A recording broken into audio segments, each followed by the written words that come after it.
Bismillahirrahmanirrahim. Assalamualaikum warahmatullahi wabarakatuh.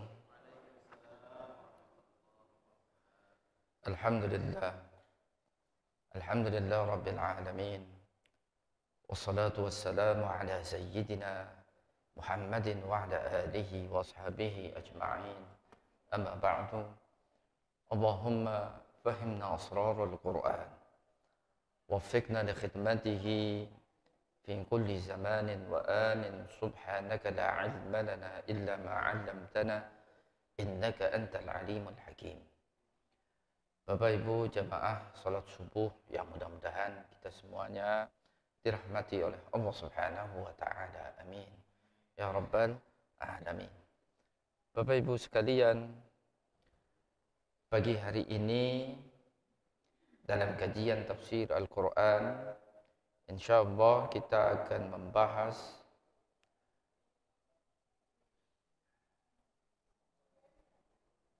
firman Allah Subhanahu wa taala dalam surat Al-Anfal. Surat Al-Anfal.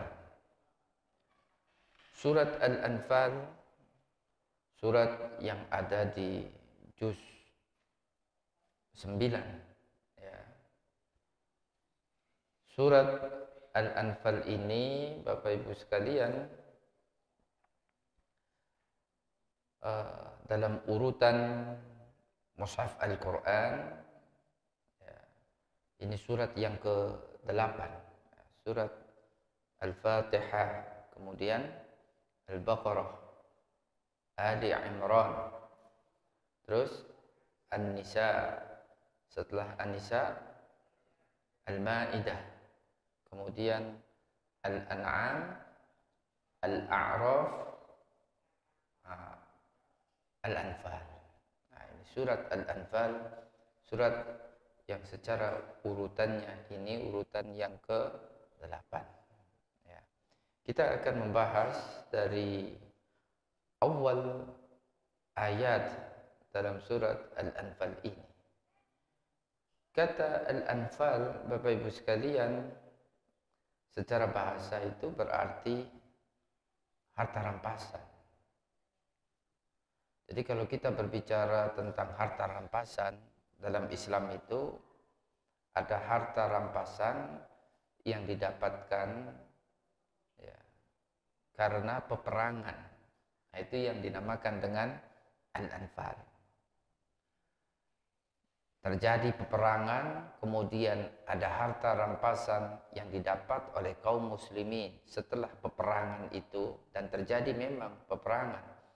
Itu yang dinamakan dengan Al-Anfal dalam bahasa Arabnya. Dan ada satu ayat dalam Al-Quran yang dinamakan dengan surat harta rampasan, atau yang kita kenal dengan surat Al-Anfal. Ada macam lain dari harta rampasan yang dikenal dalam Islam. Harta rampasan ini didapat ya, tanpa melalui peperangan. Nah, itu istilahnya itu lain lagi. Istilah untuk harta rampasan yang didapat oleh kaum muslimin tanpa peperangan, misalnya ya, ditinggal oleh musuh, ya, tidak terjadi peperangan, ya, maka harta rampasan yang didapat tanpa melalui peperangan itu dalam Islam itu dikenal istilahnya itu al-fai. Jadi beda. Ada namanya al-anfal, ada namanya al-fai. Nah, al-anfal yang dimaksud sebagaimana yang kita baca.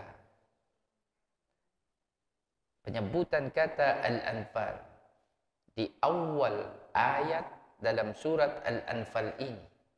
Ya, yas'alunaka 'anil anfal. Qulil anfalu lillahi war rasul. Ya.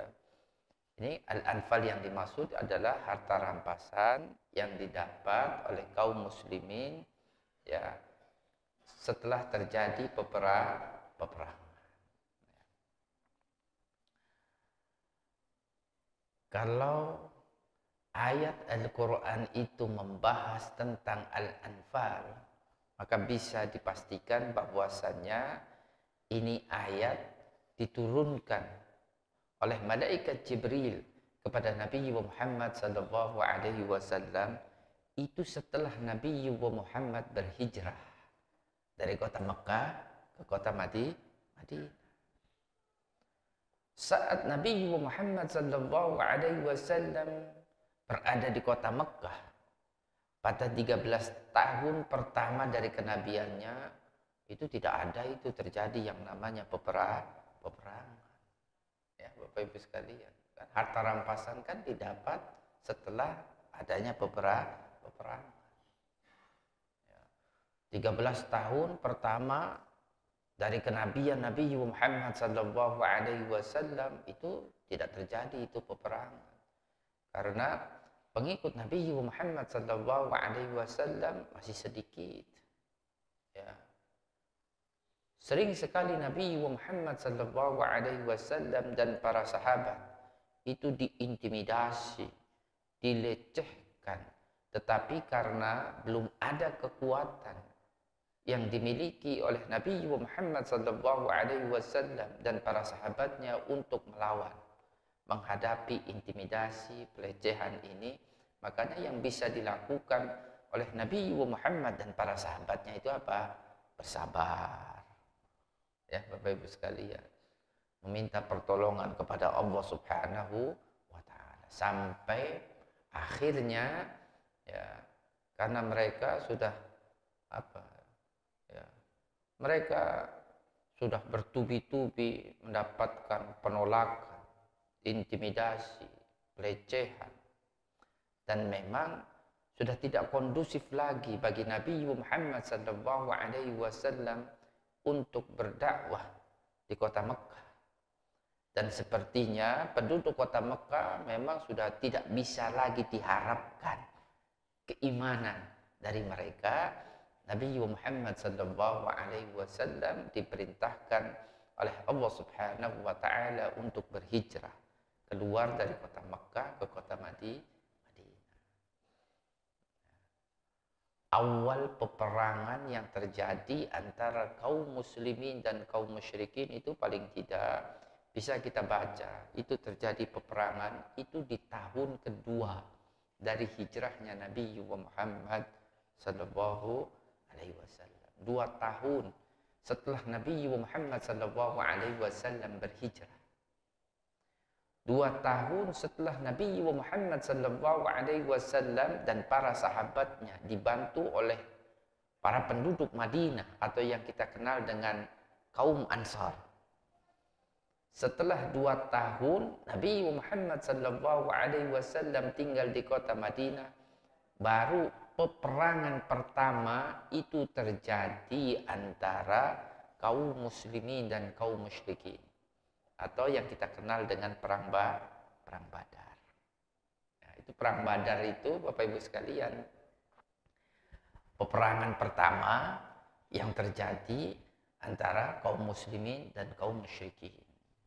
Itu terjadi setelah kisaran 2 tahunan Nabi Muhammad sallallahu alaihi wasallam mukim berdomisili di kota Madinah. Dalam perang Badar, Allah Subhanahu wa taala menangkan kaum muslimin. Walaupun jumlahnya itu jauh lebih sedikit dibandingkan dengan kaum musyrik. Dalam perang Badar itu ada banyak harta rampasan yang didapat oleh kaum muslimin dari kaum musyrikin. Karena ini peperangan yang pertama. Harta rampasan yang didapat disebabkan karena peperangan ini pun yang pertama dialami oleh kaum muslimin sempat di awal. Sebelum Allah Subhanahu wa taala menurunkan ayat ini, yas'alunaka 'anil anfal, itu ya manusiawi lah. Ada perdebatan di antara kalangan para sahabat Nabi Muhammad berkaitan dengan bagaimana harta rampasan ini dibagi. Manusiawi lah. Ya, bagaimana ini dibagi? Ya, ada sempat terjadi perdebatan, sempat terjadi perselisihan di antara sahabat Nabi berkaitan dengan pembagian harta rampasan yang pertama kali didapat saat itu. Untuk mengakhiri konflik, mengakhiri perdebatan, perselisihan di antara para sahabat Nabi saat itu berkaitan dengan pembagian harta rampasan, Allah Subhanahu wa taala turunkan ya, ayat pertama dalam surat Al-Anfal ini yang berbunyi yas'alunaka 'anil anfal qulil anfalu lillahi war rasul fattaqullaha wa aslihu dzata bainikum wa atii'ullaha wa rasulahu in kuntum mu'minin. Ya. Oke, kita baca Bapak Ibu sekalian ya. Potongan pertama di ayat pertama dalam surat Al-Anfal berbunyi yas'alunaka 'anil anfal. Bapak Ibu sekalian, enaknya hidup di zaman Nabi, enaknya hidup bersama dengan Nabi Muhammad sallallahu alaihi wasallam. Kalau ada permasalahan apapun, itu tinggal tanya kepada Nabi, kemudian akan ada solusinya. Tidak dengan kita sekarang. Kita ini sering konflik, ya kan? Sering berselisih dan tidak ada juntrungnya ini, tidak ada kesepakatan pada akhirnya. Ya, akhirnya ya setiap dari kita berpegang dengan pendapatnya masing-masing, ya dengan ijtihadnya masing-masing. Kalau kita berbicara tentang perselisihan, ya sejak zaman Nabi, para sahabat itu di antara mereka sering sekali berselisih paham. Tapi enaknya mereka hidup pada zaman Nabi, ada perselisihan, tinggal mereka tanya kepada Nabi, ya Nabi bagaimana ini? Dijelaskan oleh Nabi. Nah begini, tentunya Nabi Muhammad SAW ketika memberikan solusi atas permasalahan, itu Nabi Muhammad SAW juga tidak berdasarkan hawa nafsunya. Ya, ada wahyu yang diturunkan kepada Nabi Muhammad SAW. Wahyu yang disampaikan oleh Nabi Muhammad SAW itu ya Bapak Ibu sekalian bisa berupa Al-Quran, bisa juga berupa hadis Nabi. Makanya ada ayat dalam Al-Quran bunyinya itu wa ma yantiqu 'anil hawa in huwa illa wahyun yuha. Kalau berkaitan dengan masalah keagamaan, disebutkan dalam ayat ini tidak ada apapun yang disampaikan oleh Nabi Muhammad SAW itu berdasarkan hawa nafsunya, melainkan itu adalah bagian dari wahyu yang Allah Subhanahu wa taala wahyukan kepada Nabi Muhammad sallallahu alaihi wasallam. Dalam penjelasannya para ulama menjelaskan wahyu yang disampaikan oleh Nabi Muhammad sallallahu alaihi wasallam itu bisa berupa Al-Qur'an. Yang lafaz dan maknanya itu dari Allah Subhanahu wa taala. Bisa juga wahyu yang disampaikan oleh Nabi Muhammad itu berupa hadis Nabi yang maknanya itu dari Allah tetapi lafadznya itu dari Nabi Muhammad sallallahu alaihi wasallam. Jadi ada yang nggak paham tanya kepada Nabi, Nabi jelaskan. Terjadi perbedaan pendapat. Kemudian dijelaskan oleh Nabi, ya kan, yang benar ini. Atau kalau memang sama-sama benar, Nabi Muhammad SAW juga jelaskan, kamu benar, kamu juga benar. Sudah nggak usah ribut. Nah, itu kan ya Bapak Ibu sekalian, itu kan enak hidup pada zaman Nabi, ya kan. Memang tidak semua perbedaan pendapat di antara para sahabat Nabi yang kemudian dikonsultasikan kepada Nabi Muhammad sallallahu alaihi wasallam, tidak semuanya itu ada yang benar, ada yang salah. Kadang-kadang benar semuanya. Ya, udah nggak usah ngotot lah. Kamu benar, kamu juga benar. Sudah selesai kata Nabi Muhammad sallallahu alaihi wasallam. Itu enaknya hidup di zaman Nabi Muhammad sallallahu alaihi wasallam. Ya. Ya, kita tentunya ya berharap ya dengan selesainya Al-Qur'an diturunkan oleh malaikat Jibril kepada Nabi Muhammad. Karena kita tahu ya Al-Quran itu kan diturunkan kan secara berangsur-angsur. Ada kejadian yang terjadi, Al-Quran untuk menjawab kejadian ini belum sempat diturunkan. Baru diturunkan untuk menjawab kejadian yang terjadi di bumi. Ya kan, Bapak Ibu sekalian. Nah, tentunya kita berharap ya selesainya Al-Quran ini diturunkan. Ya, lengkap sudah Al-Quran ini diturunkan. Allah Subhanahu wa Ta'ala pun menjaga ini Al-Quran untuk terus terjaga dari sisi keasliannya. Demikian pula hadis Nabi ya sampai kepada kita diriwayatkan oleh para sahabat, tabi'in dan para ulama. Kemudian dibukukan oleh para ulama-ulama hadis. Berharap apapun permasalahan yang dihadapi oleh umat Nabi Muhammad sallallahu alaihi wasallam ini bisa kita dapatkan solusinya, baik itu melalui firman-firman Allah dalam Al-Quran maupun melalui hadis-hadis Nabi yang kita baca. Ya, Bapak Ibu sekalian, walaupun Nabi Muhammad sallallahu alaihi wasallam sudah tidak lagi membersamai umatnya saat ini. Tapi dengan terjaganya Al-Quran, dengan terjaganya hadis, mudah-mudahan Al-Quran dan hadis ini bisa menjadi petunjuk dan pegangan umat Nabi Muhammad sallallahu alaihi wasallam sepanjang masa, walaupun Nabi Muhammad sallallahu alaihi wasallam sudah tidak lagi membersamai umat. Bapak Ibu sekalian, ayat pertama dalam surat Al-Anfal. Yas'alunaka 'anil anfal. Ya. Mereka bertanya kepadamu ya Muhammad berkaitan dengan Al-Anfal, harta rampasan. Yas'aluka ashabuka ya Muhammad. Para sahabatmu ya Muhammad bertanya kepadamu 'anil ghanaim. Ghanaim itu ya harta rampasan. Allati ghanamatha 'anil ghanaim allati ghanamtaha min Badr. Harta rampasan yang kamu dapatkan ya, dalam perang Badar.